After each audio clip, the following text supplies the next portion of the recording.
La idea era matar, matar, matar. ¿Hay alguna fórmula que hace al asesino en serie? Creo saber cómo nace un asesino. La ciencia está descifrando los misterios de la violencia. La excitación es algo que provoca la hoja. Analizan las fuerzas de la naturaleza y de la crianza. Su formación es diferente, tienen sangre fría. Para explicar actos de inimaginable tortura y crueldad. Y descifrar las mentes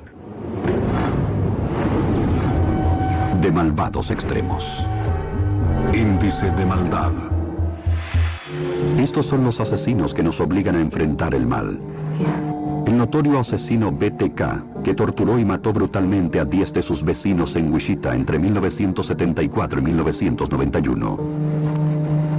Andrei Chikatilo aterrorizó Rusia durante 12 años, centrándose en niños. Arrancaba los ojos a sus víctimas, extraía sus órganos, comía su carne. El payaso asesino, John Wayne Gacy Jr., prefería niños adolescentes en Chicago. Torturaba y mataba a sus víctimas y las enterraba en su sótano. ¿Por qué actúan de una manera que racionalmente puede ser descrita como malvada? Una persona que tortura y asesina a otra sin tener motivo para ello. ¿Qué clase de persona es esa? ¿Qué clase de persona hace tal cosa? La ciencia había soslayado por mucho tiempo el concepto de maldad, hasta ahora. El mal es hueso duro de roer, pero creo que si identificamos las partes del mecanismo que causan la maldad individual, estaremos en vías de poner atajo a la perversión en la sociedad. Investigadores de todo el país estudian ahora los factores que pueden conducir a la violencia extrema. Estas personas no son como un montón de cigarros habanos donde uno es igual a los otros 49 en la caja. Son un conjunto de individuos únicos. ¿Qué distingue a estos asesinos del resto de nosotros? ¿Podríamos también hacer el mal? ¿Qué es lo que te hace ser violento? El doctor Jonathan Pincus es jefe de neurología en el Hospital de Veteranos de Washington, D.C. He conocido a más de 100 asesinos durante mi carrera y los he examinado minuciosamente. Cree saber la fórmula para crear un criminal violento. Hemos trabajado bastante en esto y creo que hay 3 factores: abuso, daño cerebral y demencia. ¿Podría esta combinación de 3 factores, abuso, enfermedad mental y daño cerebral con disfusión, converger en la creación de un asesino? Analizaremos la vida de notorios asesinos para ver si esta teoría explica sus brutales actos. A partir del primer ingrediente, daño cerebral. El cerebro de los asesinos tiene daños que producen que una persona no sea capaz de contener sus impulsos. Si se le ocurre hacer algo, lo más probable es que lo haga. Si está haciendo algo, es poco factible que lo abandone. Si el área del cerebro que controla impulsos está dañada, ¿puede conducir al asesinato? El 1 de agosto de 1966, un hombre de 25 años llamado Charles Whitman se levanta, compra un arma y luego sube la torre del reloj de la Universidad de Texas. Durante 96 minutos dispara a toda la gente que puede. Mata a 15 personas y hiere a otras 31, antes que la policía lo enfrente y lo mate. En ese fatídico día, Charles Whitman revela un irrefrenable afán de matar. Parece haber perdido el control. Después de la desenfrenada acción de Charles Whitman, la policía encontró una nota de suicidio. No me entiendo a mí mismo estos días. Se supone que soy un joven promedio, razonable e inteligente. Sin embargo, últimamente no recuerdo cuándo empezó. He sido la víctima de muchos pensamientos inusitados e irracionales. En su nota, pide que se estudie su cerebro. ¿Estaba Whitman mentalmente incapacitado? En la autopsia los médicos encontraron un tumor cerebral. Si el tumor afectaba la zona del cerebro que controla impulsos, los científicos creen que pudo haber influido en su arranque de ira. Cuando levante el dedo, mírelo fijamente y después mire mi nariz. Bien. El Dr. Pincus estudia el área del cerebro que controla impulso y agresión, el lóbulo frontal. Una disfunción neurológica puede deberse a una lesión craneal o tumor cerebral. Una disfunción neurológica surge de una borrachera o de una intoxicación con algo que no sea alcohol, infecciones. Hay muchas causas diferentes de lesiones cerebrales y eso produce cambios en la capacidad de la persona para ejercer criterio. Bien, relájese. Emplea simples exámenes neurológicos para determinar si hay disfunción en el lóbulo frontal. El que se usa es el seguimiento visual. Una considerable porción del lóbulo frontal interviene en el seguimiento visual. Se trata de los campos de visión frontales. Y una persona debe seguir mi dedo, que se mueve lentamente. Muy bien, bien. Pero si sus ojos no siguen mi dedo, significaría seguimiento visual anormal y sugeriría que hay algo irregular en su lóbulo frontal. La existencia de daño puede influir en el control de impulsos y en casos extremos como el de Charles Whitman, llevar a la violencia. Otros asesinos muestran diversas anormalidades cerebrales. Cuando el payaso asesino, John Wayne Gacy Jr., tenía 11 años, fue golpeado por un columpio que le causó períodos de inconsciencia. Se encontró un coágulo sanguíneo en su cerebro 5 años después, cuando él tenía 16 años. Gacy asesinó a 33 adolescentes en Chicago en los años 70, a los que después sepultó debajo de su casa. Arthur Shawcross es uno de los más notorios asesinos seriales en vida. Mató a 2 niños y estuvo 14 años en la cárcel. Después de su liberación en 1987, estranguló a 11 prostitutas en Rochester, Nueva York, y en algunos casos, comió sus restos.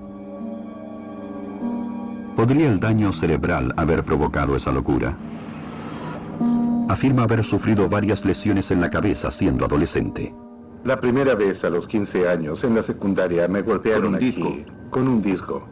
Cuando me toqué y bajé las manos, la sangre corría por mi cara y me desmayé, ¡pum!, y caí. Los exámenes revelan un quiste en su lóbulo temporal derecho. El Dr. Pincus es el neurólogo que identificó ese quiste en el cerebro de Shawcross. Considera que el daño cerebral es un ingrediente en la fórmula para crear un asesino. Pero hay otro factor que puede llevar la mente a la violencia, sin que un asesino en potencia llegue a advertirlo. Alguien estaba matando personas, correcto, pero no me daba cuenta que el asesino era yo. ¿Qué hace a un asesino? ¿Existe una fórmula para crear un asesino en serie? El Dr. Jonathan Pincus es un neurólogo que ha estudiado a centenares de asesinos. Cree que él conoce esa fórmula. Hay 3 categorías críticas. La primera es daño cerebral, que incapacita el discernimiento de la persona. La enfermedad mental es otra categoría. Casi todos los examinados eran enfermos mentales. La relación entre enfermedad mental y asesinato se ejemplifica con raros pero perturbadores casos. En 1975, un zapatero de Filadelfia llamado Joseph Kallinger oyó una voz divina que lo inducía a matar a su propio hijo. Después comprometió a otro hijo suyo en la tortura de 10 personas. Y en 1993, en una comunidad Amish de Pensilvania, Ed Gingrich aseveró estar poseído por el diablo. Estaba convencido de que su esposa intentaba envenenarlo. Por lo tanto, la golpeó y le quitó las entrañas. Es la única persona Amish jamás convicta por homicidio. Pero aún más horrendo que Kallinger y Gingrich fue Ed Gein. Gein vivía en una casa aislada, en Wisconsin, dominado por una madre severa. Durante casi 40 años pasó cada día con ella, leyendo la Biblia. Ella murió en 1945, cuando Ed tenía 39 años. Quedó devastado y solo. Aparecieron las primeras señales de su enfermedad mental. Empezó con alucinaciones. Escuchaba que su madre le hablaba. Tenía visiones en el bosque, buitres en las ramas. rostros en las hojas. Le obsesionó entonces la idea de devolver la vida a su madre.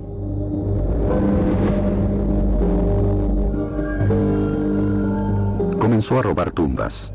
Examinaba obituarios buscando ancianas recientemente fallecidas. Les arrancaba la piel para confeccionar ropa y pantallas de lámpara. Hacía vasijas con sus cráneos. Su perturbación mental lo llevó a alucinar. Creyó ser un instrumento de Dios y que la voz divina lo instaba a matar. Ed Gein asesinó a una tendera, una anciana que se parecía a su madre. Cuando la policía allanó la casa de Gein, encontró el cadáver decapitado de ella colgado de los pies. Su cabeza estaba en un saco arpillero. Su corazón cercenado se encontraba en una bolsa de plástico.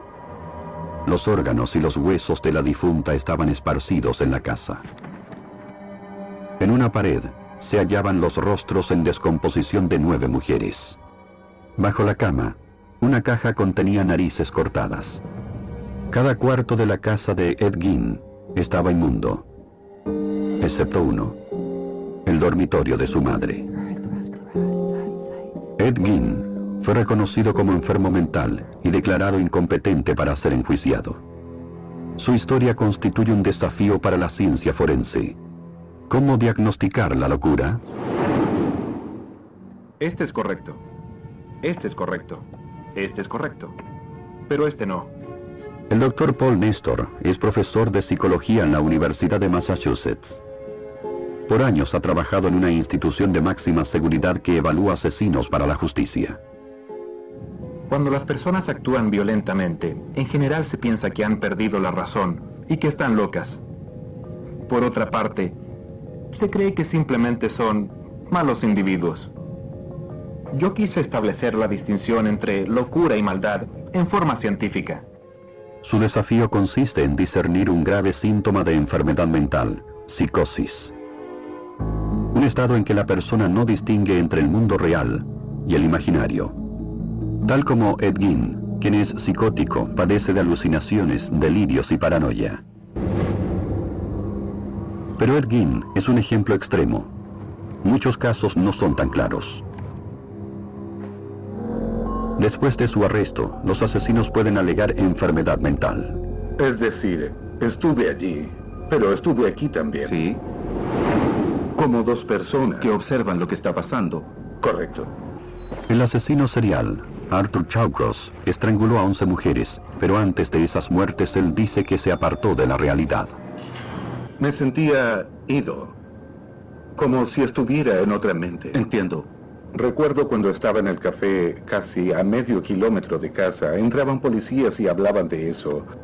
Yo estaba bebiendo un café, comiendo una dona y charlando con algunas personas con quien me relacionaba, pero no me entraba en la cabeza. No me daba cuenta de que yo era el hechor.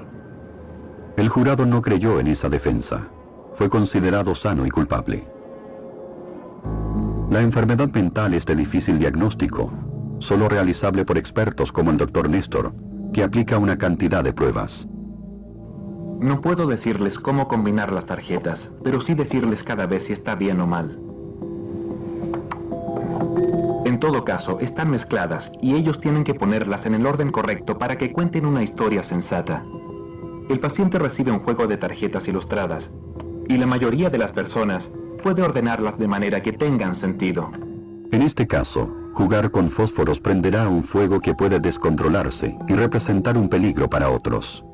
El ejercicio muestra la vinculación básica entre acto y consecuencia. Las personas psicóticas tienen dificultad con este test secundario. Les cuesta poner estas tarjetas en una secuencia adecuada y les cuesta entender causa y efecto en un orden social. Después de evaluar centenares de criminales, el Dr. Nestor hace una observación crítica. Las convicciones de un individuo psicótico son intensas y una gran mayoría de personas con enfermedad mental no siempre son violentas. El asesino psicótico violento es escaso. Sin embargo, hay un pequeño grupo de gente con enfermedades mentales que evidencia algunos raros síntomas dentro de su enfermedad, que tal vez inciden en los elevados porcentajes de violencia. Pero es un grupo muy reducido. La enfermedad mental en sí no representa una inclinación a la violencia. Pero tal como el daño cerebral, es una vulnerabilidad que en algunos casos puede invalidar la razón. No tienen necesariamente un claro diagnóstico mental, pero poseen síntomas como paranoia que les hacen comprender mal situaciones sociales. Y a veces su conducta violenta se debe también al malentendido de una situación social. El daño cerebral y la enfermedad mental son importantes, pero es el tercer factor en la fórmula del Dr. Pincus lo que eventualmente alimenta la furia asesina. ¿Hay una fórmula de la violencia? ¿Una receta para crear un asesino serial? El Dr. Jonathan Pincus cree conocer los ingredientes. El daño cerebral y la enfermedad mental invalidan la razón, pero es un tercer factor lo que alimenta la furia asesina: abuso infantil. Quien ha sido abusado quiere ser violento. La enfermedad mental y el daño neurológico hace difícil o imposible para él evitar caer en la violencia. Tuve una infancia demasiado miserable, no tenga ninguna duda sobre eso. Tommy Lynn Sells dice que siendo niño fue sexualmente abusado por un vecino. Mató a nada menos que a 70 personas a través del país, generalmente asaltando sus casas y apuñalándolas. Admite que su primera víctima pudo haberse relacionado con su propia experiencia cuando niño. Ahí me puse a observar lo que pasaba y vi a un hombre que estaba haciendo sexo oral con un niño. Entonces me dije, oh no, otra vez. Ese tipo muere. Si hubiera tenido familia, no estaría en esta situación, estoy segura. No habría sido una ramera. Eileen Wuornos fue criada por sus abuelos. Afirmó que abusaron de ella física y sexualmente. Eventualmente mató a 8 hombres. Andrei Chikatilo aterrorizó Rusia desde 1978 hasta 1990. Atraía niños desde las estaciones de trenes a los bosques cercanos. Allí, les arrancaba los ojos, les cortaba los órganos y comía su carne. La infancia de Chikatilo pudo haber influido en sus crímenes. Nació durante un período de hambruna, cuando circulaban rumores de canibalismo. Su madre le contó que su propio hermano había sido secuestrado y después comido. Le advirtió que si él no tenía cuidado, correría la misma suerte. Estos asesinos revelan el vínculo entre sus infancias violentas y crímenes salvajes. Una conexión que ahora es analizada por científicos como el Dr. Pincus. Cuando se enfurecía mucho ante algo que usted hubiera hecho, ¿se traspasaron los límites que usted o quizás él no debían? ¿Alguna vez le partió la cara? ¿Lo dejó sin sentido? Un medio de investigación facilita el análisis más profundo, la entrevista cara a cara. ¿Cuál fue el peor castigo que ha sufrido? ¿Cuáles son las cosas que hace que merezcan recibir azotes? Hay maneras de examinar un cerebro, y la más valiosa para mí es sentarme a charlar con la persona y conocer su historia. Así capto una gran cantidad de datos patológicos. Esta patología no se obtiene por otra técnica. Técnica también usada por otro investigador. El Dr. Michael Stone es un psiquiatra forense de la Universidad de Columbia. Entrevista a criminales respecto a sus infancias para determinar cualquier secuela de abuso. Concurre a una cárcel de máxima seguridad en Nueva York para entrevistar al notorio asesino Arthur Shawcross. Esta es la segunda condena de Shawcross en prisión. Mató a 2 niños en 1972 y pagó con 14 años de prisión. Un año después de su liberación, en 1987, cayó en un arrebato criminal y estranguló a 11 prostitutas, a las que luego les comió parte de sus cuerpos. ¿La infancia de Shawcross proporcionó indicios sobre sus futuros crímenes? Siendo niño, Shawcross fue un solitario, aislado del resto en su casa y en la escuela, en ocasiones presa de una ira incontrolable. Shawcross parece poseer 2 ingredientes de la teoría del Dr. Pincus: daño cerebral y enfermedad mental. Ahora el Dr. Stone entrevista a Shawcross en busca del tercer factor: abuso infantil. Quiero saber si recuerda alguna época de su vida cuando las cosas eran mejor, antes que empeoraran. ¿A los 3, 4 o 5 años hubo alguna buena época en su vida? ¿O todo fue malo desde el inicio? Puedo recordar cuando tenía unos 4 años. A esa edad, algo me sucedió con mi madre. Y fue entonces cuando conocí el sexo. Ajá. Sexo oral. Y... A los sí, 4. a los 4. Como juego, claro. Después, cuando tuve 7, lo hizo de nuevo. Y pasó otra vez cuando tenía 9. 9. Shawcross revela que el abuso sexual se torna violento. Cuando comencé a hacer la misma cosa con mi hermana, bueno, se lo dije a mi madre. Amo a mi hermana, Jean, más que como hermana y hermano. ¿Correcto? Entiendo. Y ella trató de convencerme que no podía ser, que no era lo correcto. Y entonces fue cuando cogió un cuchillo carnicero y me amenazó con él. Si no te comportas, te lo cortaré. ¿Estaba consciente de que cualquier mamá no actúa así? Nunca pensé en eso. Tenía mucho miedo. El Dr. Stone sospecha que el abuso sexual junto con las amenazas físicas crearon furia en el joven Shawcross. Solía encolerizarme por cualquier cosa. ¿Nunca supo quién le causaba esa ira? ¿No imagina que...? No. Shawcross crecería para estrangular y mutilar a 11 prostitutas. ¿Tuvo alguna vez pensamientos relacionados con su madre en cuanto a cortarla en cubitos o asarla a fuego lento? No responderé. Pero sería comprensible, ¿verdad? Sería comprensible. Claro que sí, porque Sí. sobre ella, ¿qué pensaba Los entonces? pensamientos existían. ¿Existían? Sí, quería herirla seriamente. Sí. Arthur Shawcross cumple una condena de 250 años. Su historia respalda la teoría del Dr. Pincus de que el abuso infantil genera ira que puede manifestarse después en la vida. Y en el caso de Arthur Shawcross, de manera bestial.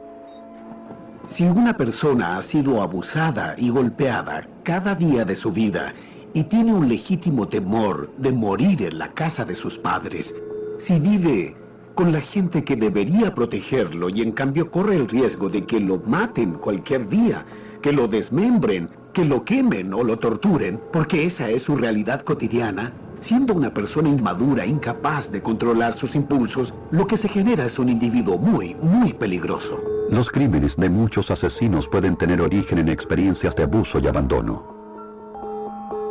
Charles Manson fue hijo de una prostituta adolescente, quien le dio el nombre anónimo de Maddox, y que luego sería vendido por su madre por una botella de cerveza. Eventualmente dirigió una sexta que asesinó a 5 personas. Edmund Kemper soportó años de maltrato de una madre cruel. Llegó el día en que mató a 8 personas antes de decapitar a su madre, arrancarle la laringe y tirarla a un triturador de desperdicios. Según el Dr. Pincus, el daño cerebral y la enfermedad mental son la pólvora, y el abuso infantil es el mechero que prende la mecha. Y si una persona tiene los 3 ingredientes de esta receta mortal, los resultados pueden ser devastadores. Pero ¿puede la fórmula del Dr. Pincus explicar el comportamiento de uno de los más insólitos y salvajes asesinos torturadores? ¿A quién tienes ahí? Espera, ¿cómo se llama? ¿Cuál es el perfil de un asesino? ¿Existe una fórmula para los considerados más perversos? Una receta potente relaciona la enfermedad mental, el daño cerebral y el abuso infantil. Pero hay asesinos que no llevan señales claras de esas vulnerabilidades. Asesinos seriales como Ted Bundy. ¿Qué explicaría a un asesino como él? Ted Bundy pudo haber sido un psicópata, un desorden de personalidad en psicología moderna y el exponente de una teoría polémica sobre criminalidad extrema. Se ha calculado que una de 100 personas es psicopática.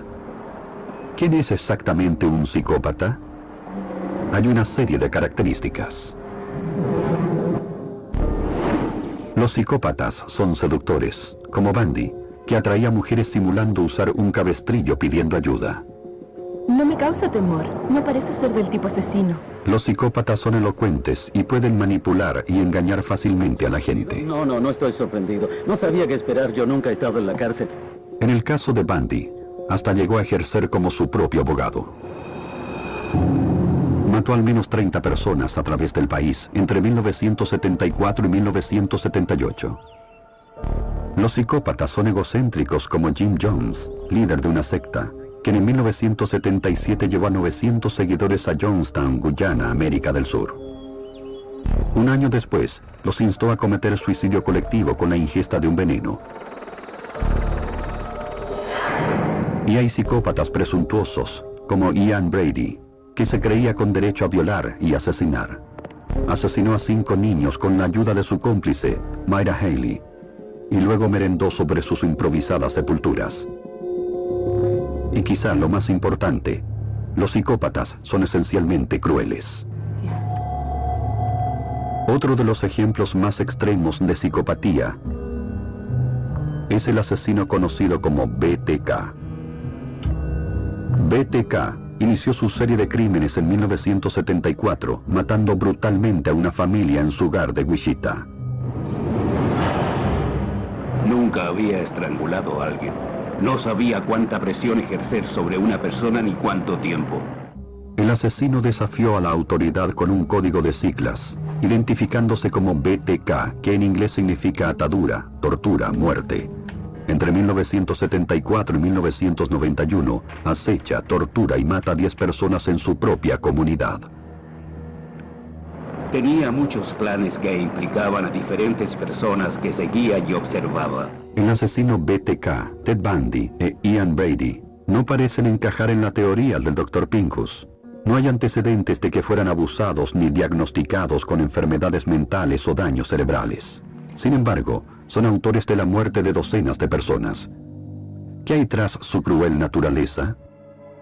Durante décadas, los investigadores han estudiado la conducta de los psicópatas, pero con la nueva tecnología de imagen, los científicos están descubriendo ahora que los psicópatas pueden tener un sistema cerebral diferente al resto de la gente. Los psicópatas pueden cometer perversidades asombrosas. Tienen sangre fría. El Dr. Ken Kill, de la Universidad de Yale. Lo que buscamos en el psicópata es cómo establecer si los circuitos emocionales de sus cerebros están o no procesando información eficientemente. El Dr. Kill compara a psicópatas con no psicópatas. Somete al sujeto a un electroencefalograma.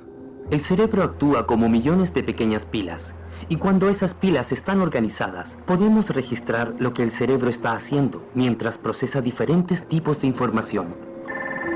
Proyecta a las personas palabras emotivas en un monitor, palabras positivas como amor, amigo, y otras negativas como herir, mutilar, matar.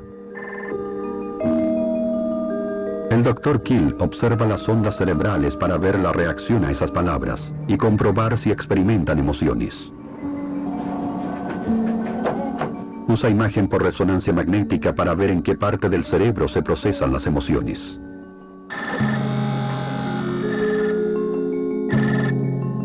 Y lo que encontramos es que los psicópatas no tienden a procesar información emocional como lo hacen las demás personas. Kill descubre que en la mente de un psicópata su respuesta emocional es menos activa.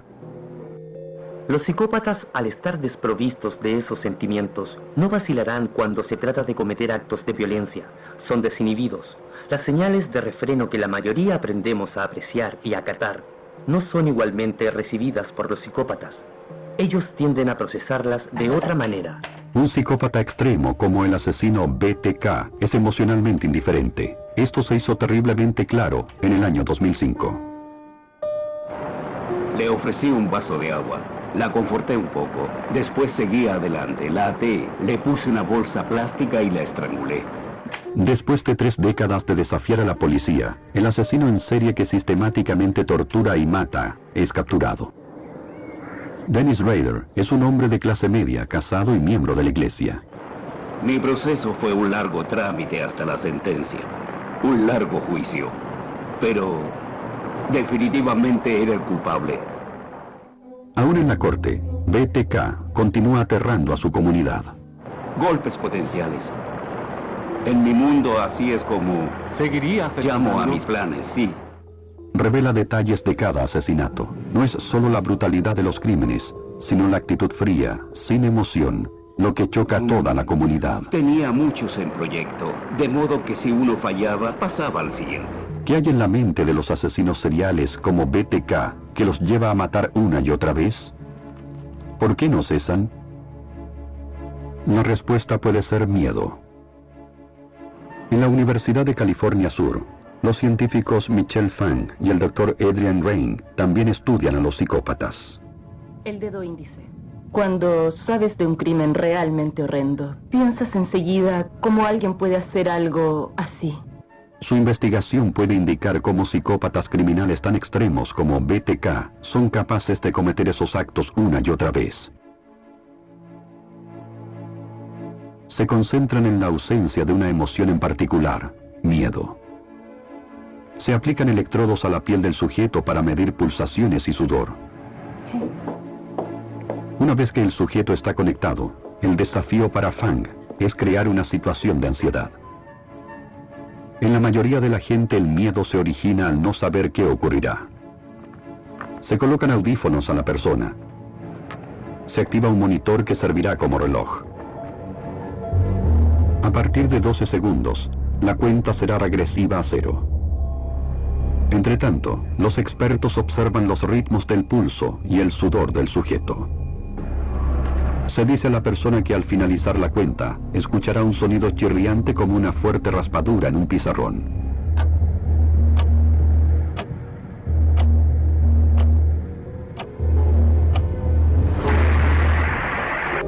Obtienen un resultado interesante.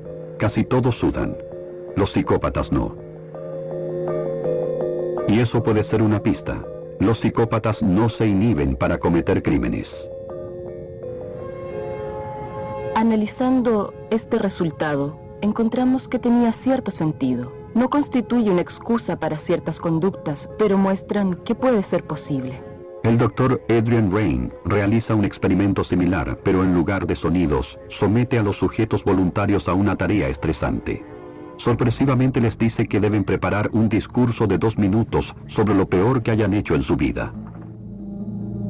Luego procede también a monitorear el pulso y el sudor. Llega al mismo resultado. Los psicópatas no sienten miedo. Ellos carecen de la disposición neurológica que normalmente induce el miedo anticipatorio. Los psicópatas tienen literalmente sangre fría. Lo que implica algo interesante. Los psicópatas pueden ser temerarios por naturaleza. Esa temeridad puede permitir a los psicópatas, como al asesino BTK, mantenerse calmos, indiferentes a las emociones de otros, y quizás los predispone a matar una y otra vez. El Dr. Rain ha llevado la investigación algo más lejos. No solo ha escaneado los cerebros de psicópatas, también ha explorado las mentes de asesinos. Investigadores de todo el país están llevando a cabo un trabajo importante. ¿Qué es el mal? El mal está compuesto de una serie de factores, pero ¿puede haber alguien más malvado que aquel que le quita la vida a otra persona? ¿O aquel que viola a otro individuo es solo perverso? Están explorando los factores que pueden llevar a la violencia extrema, a acciones consideradas muy malas. El estudio ha analizado individuos que muestran propensión a la conducta criminal, gente que puede tornarse violenta. Pero en un estudio, el Dr. Rain sigue una línea drásticamente diferente. En lugar de examinar la mente de asesinos potenciales, explora el cerebro de asesinos convictos. Para mi sorpresa, no se había hecho un estudio práctico con escáner a los criminales comparable con registros normales para ver si sus funciones cerebrales eran diferentes. ¿Es la mente de un asesino diferente a la nuestra? 41 criminales convictos son llevados de la cárcel al laboratorio de Rain. El prisionero es llevado al escáner tomográfico, liberado de grilletes y cadenas, para el experimento con imágenes.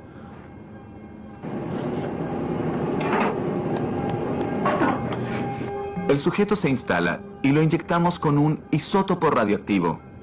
El isótopo se incorpora a la glucosa de la sangre. El cerebro usa la glucosa como combustible, de modo que a donde vaya la glucosa en el cerebro, irá también el isótopo radioactivo. Se escanea el cerebro de cada asesino. El isótopo radioactivo es un trazador que permite al Dr. Rain seguir la pista a los pensamientos de un asesino. El resultado lo intriga. El cerebro de un asesino parece ser distinto. En conjunto muestran actividad reducida en su córtex cerebral frontal. Esa es el área que controla impulsos y agresividad. Si me enojo con usted porque me irrita y me molesta, se despierta mi agresividad y quiero coger un cuchillo y clavárselo en el corazón. ¿Qué impide que haga eso? El córtex prefrontal es el ángel guardián de la conducta que me dice que aguarde, me anuncia: alto ahí, no cojas el cuchillo, no en esta situación, no esta vez, está mal. El Dr. Rain está en condiciones de señalar la diferencia entre un cerebro normal y un cerebro de asesino. Lo característico de un cerebro de asesino en serie. No todos los asesinos son iguales.